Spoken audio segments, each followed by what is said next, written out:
ஆண்டவரும் அருமை இரட்சகருமா இருக்கிற இயேசு கிறிஸ்துவின் ஆச்சரியமான நாமத்தில் தினமும் கர்த்தருடைய சத்தத்தை கேட்டுக்கொண்டிருக்கிற என்னுடைய பிள்ளைகளை வாழ்த்துகிறேன், ஆசீர்வதிக்கிறேன். நீங்கள் ஆசீர்வதிக்கப்பட்டவர்கள். இந்த நாளிலும் கூட கர்த்தர் உங்களை பார்த்து சொல்கிற ஒரு வார்த்தை, உங்களை கனத்துக்குரியவர்களாக மாற்றுவார். நம்முடைய தேவன் எப்படிப்பட்ட தேவன் என்றால், நம்மளை கனப்படுத்துகிற தேவன் என்பதை நாம் விளங்கியிருக்க வேண்டும். யோபு பக்தன் யோபு 29ஆம் அதிகாரம் 20வது வசனத்தில் இவ்வாறாக என்ன செய்கிறது சொல்கிறதை பார்க்க முடிகிறது. என் மகிமை என்னில் செழித்தோங்க செய்து என்று என்ன செய்யப்பட்டிருக்கிறது, எழுதப்பட்டிருக்கிறது. என் மகிமை என்னில் செழித்தோங்க என்ற வார்த்தையை நன்றாக பார்க்கிறீர்களா? எனக்கு அருமையானவர்களே, யோபு பக்தன் 1ஆம் அதிகாரத்தில் செல்வ செழிப்பாக சீமானாக வாழ்ந்தவன். அநேக ஒட்டகங்கள் இருக்கிறது, ஏறு மாடுகள் இருக்கிறது, வேலைக்காரர்கள் இருக்கிறார்கள், வேலைக்காரிகள் இருக்கிறார்கள். இப்படி ஒரு செல்வ செழிப்பானாய் அவன் இருந்ததான பட்டணத்திலேயே அவன் ஒரு பெரிய பணக்காரனாய் வாழ்ந்தான். ஆனால் ஆண்டவருக்கு பயந்து வாழ்ந்தான்.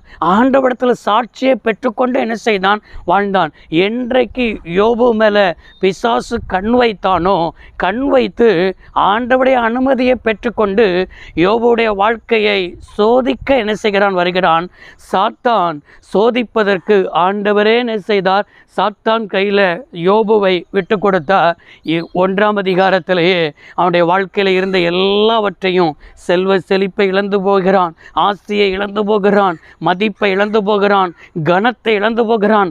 எல்லாவற்றையும் இழந்து போன நிலைமையில் காணப்படுகிறதான ஒரு சூழ்நிலையில் தான் அவருடைய மனைவி கூட, இன்னும் ஏன் உத்தமத்தில் உறுதியாக இருக்கிற, உன் தேவனை தூசித்து விட்டு உன் ஜீவனை விடு என்கிற வார்த்தை.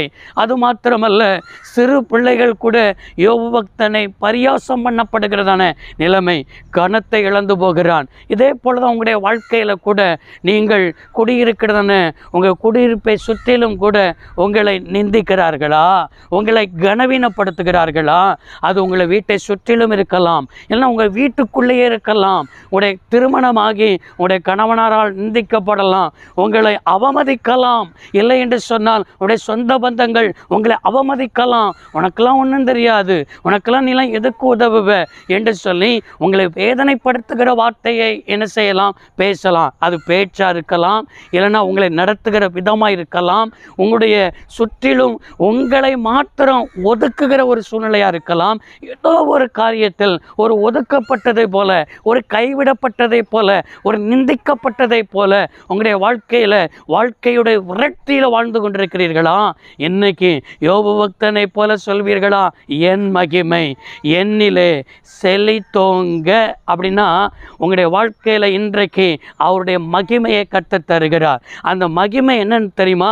அதில் தான் வல்லமை இருக்கிறது, அதில் தான் புகழ் இருக்கிறது, அதில் தான் கீர்த்தி இருக்கிறது, அதில் தான் எல்லாமே இருக்கிறது.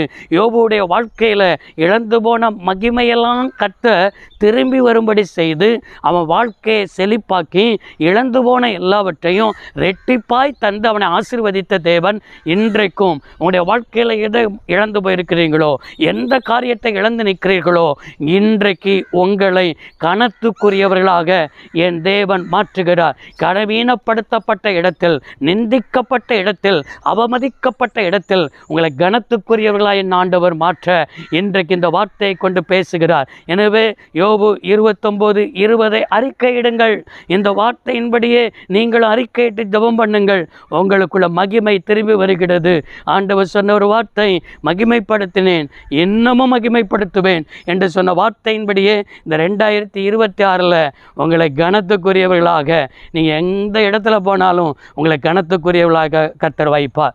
நீங்கள் இருக்கிற இடத்துல கனத்துக்குரியவர்களாக வைப்பார். உங்கள் வேலை ஸ்தலத்தில் கனத்துக்குரியவர்களாக கர்த்தர் வைப்பார். நீங்கள் போகிற திருச்சபையில் உங்களை கனத்துக்குரியவர்களாக தேவன் வைப்பார். இப்படி வைத்து ஆண்டவர் அழகுபடுத்த போகிறார். ஜெபிப்போம். சர்வ வல்லமையுள்ள தேவமே, உம்முடைய பிள்ளையுடைய வாழ்க்கையில் கனத்துக்குரியவர்களாக உம்முடைய பிள்ளைகளை மாற்றினதற்காக நன்றி. அப்படியே செய்து உம்முடைய நாமத்தை மகிமைப்படுத்தினதற்காக உமக்கு நாங்கள் நன்றி செலுத்துகிறோம். இயேசு இரட்சக நாமத்தில் வேண்டி கேட்கிறோம் நல்ல பிதாவே, ஆமேன். கர்த்தர் உங்களை ஆசீர்வதிப்பாராக. God bless you all.